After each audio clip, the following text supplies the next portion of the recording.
পৌরসভা এবং পুর নিগমগুলিতে নিয়োগ দুর্নীতির অভিযোগে জেরবার রাজ্য সরকার এবার কড়া পদক্ষেপ করল।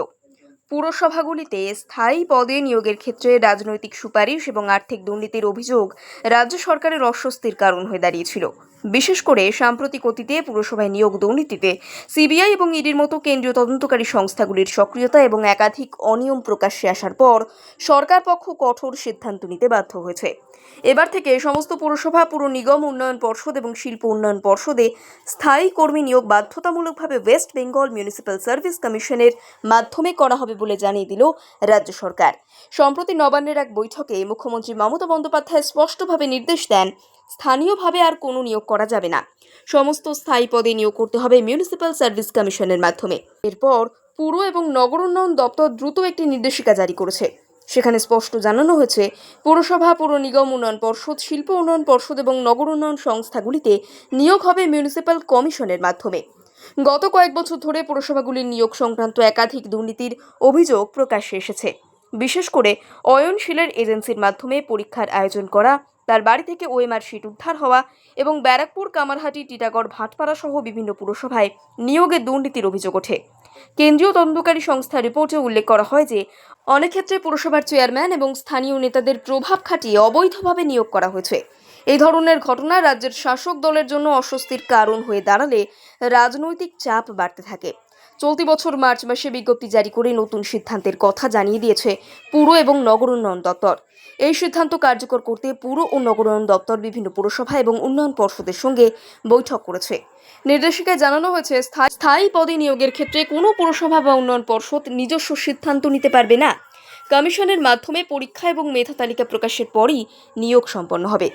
2018-19 সালের পশ্চিমবঙ্গ মিউনিসিপ্যাল সার্ভিস কমিশন আইন অনুযায়ী কমিশন গঠন করা হয়, যার কাজ হলো স্বচ্ছতার সঙ্গে পুরসভা এবং পুর নিগমের জন্য কর্মী নিয়োগ করা। নতুন নির্দেশিকা অনুযায়ী স্থায়ী কর্মী নিয়োগের ক্ষেত্রে কমিশনের মাধ্যমে পরীক্ষা নেওয়া হবে। এ, বি এবং সি ক্যাটাগরির পদে নিয়োগ প্রক্রিয়া নির্দিষ্ট নিয়ম মেনে সম্পন্ন করা হবে। চুক্তিভিত্তিক নিয়োগের ক্ষেত্রেও পুর ও নগর উন্নয়ন দপ্তর এবং অর্থ দপ্তরের অনুমোদন লাগবে। পুরসভা বা উন্নয়ন পর্ষদ চাইলে কমিশনের সঙ্গে পরামর্শ করতে পারবে, তবে সরাসরি নিয়োগ করতে পারবে না। সরকারের এই সিদ্ধান্তের আগে কলকাতা হাইকোর্টও কমিশনের মাধ্যমে নিয়োগের পক্ষে রায় দিয়েছে। বাম আমলে নিয়োগ পাওয়া কর্মীদের পেনশন ও প্রভিডেন্ট ফান্ড সংক্রান্ত সুবিধা নিয়ে একটি মামলায় আদালত জানিয়ে দেয় কমিশনের মাধ্যমে নিয়োগ বাধ্যতামূলক। ফলে সরকারের নতুন নির্দেশিকাটি আইনি বৈধতাও পেয়ে গিয়েছে। বিজ্ঞপ্তি নিয়ে জটিলতার আর কোনো কারণ নেই বলেই মনে করা হচ্ছে। সরকারের এই কড়া সিদ্ধান্তের ফলে নিয়োগ সংক্রান্ত বিষয়ে দুর্নীতির অভিযোগ উঠবে না বলেই মনে করছেন পুর ও নগর উন্নয়ন দপ্তরের আধিকারিকরা। যেহেতু কলকাতা পুরসভার মেয়র ফিরহাদ হাকিম নিজেই রাজ্যের পুর এবং নগর উন্নয়ন মন্ত্রী, তাই এই বিষয়ে তিনিও কমিশনের মাধ্যমে নিয়োগের বিষয়ে পক্ষপাতী ছিলেন। তাই নতুন বিজ্ঞপ্তি জারির পর স্বস্তিতে দপ্তরের শীর্ষ আধিকারিকরা। পুর ও নগর উন্নয়ন দপ্তরের একটি সূত্র জানাচ্ছে, নতুন এই বিজ্ঞপ্তির ফলে স্থানীয় রাজনৈতিক নেতাদের হস্তক্ষেপ অনেকটাই কমানো যাবে। সঙ্গে নিয়োগ প্রক্রিয়ায় স্বচ্ছতা এবং মেধার ভিত্তিতে নির্বাচন নিশ্চিত হবে। তাছাড়া পুরসভা এবং উন্নয়ন পর্ষদে রাজনৈতিক প্রভাব খাটিয়ে অবৈধ নিয়োগ বন্ধ করা সম্ভব হবে। সঙ্গে দুর্নীতির অভিযোগ কমলে প্রশাসনের ওপর মানুষের আস্থাও বাড়বে।